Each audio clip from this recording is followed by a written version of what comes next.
स्वागत है आपका हमारे चैनल में। आप हमारे वीडियो में नए हो, वीडियो को लाइक, चैनल को सब्सक्राइब जरूर कीजिएगा। किसी जंगल में एक संत महात्मा रहते थे।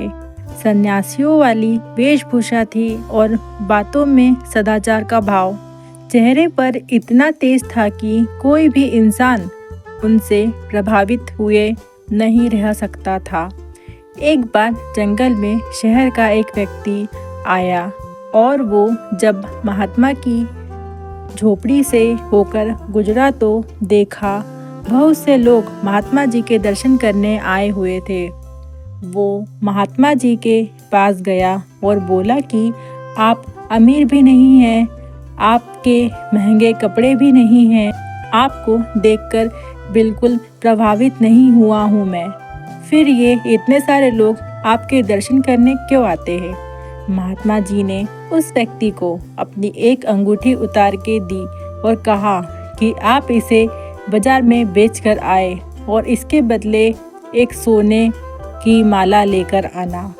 अब वो व्यक्ति बाजार गया, सबकी दुकान पर जाकर उस अंगूठी के बदले सोने की माला मांगने लगा, लेकिन सोने की माला तो क्या, उस अंगूठी के बदले कोई पीतल का एक टुकड़ा भी देना नहीं पसंद कर रहा था।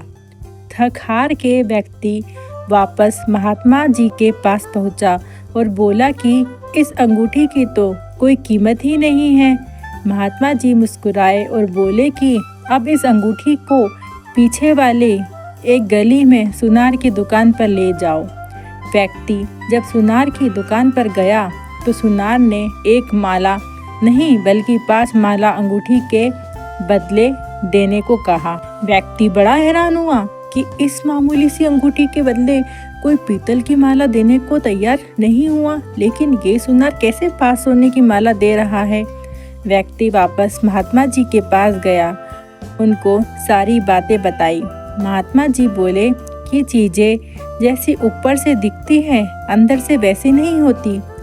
ये कोई मामूली अंगूठी नहीं है बल्कि ये एक हीरे की अंगूठी है जिसकी पहचान केवल जौहरी सुनार ही जानता है और उसकी परख सुनार ही कर सकता था, इसलिए वह 5 माला देने को तैयार हो गया। ठीक वैसे ही मेरी वेशभूषा को देखकर तुम मुझसे प्रभावित नहीं हुए, लेकिन ज्ञान का प्रकाश लोगों को मेरी ओर खींच लाता है। व्यक्ति महात्मा जी की बात सुनकर बड़ा ही शर्मिंदा हुआ। कपड़ों से व्यक्ति की पहचान नहीं होती बल्कि अच्छा आचरण और ज्ञान से व्यक्ति की पहचान होती है। मेरे द्वारा बताई गई कहानी की यही सीख है कि व्यक्ति को उसके आचरण और ज्ञान से परखिए। उम्मीद करती हूँ आपको वीडियो पसंद आया होगा। चैनल को सब्सक्राइब जरूर कीजिएगा।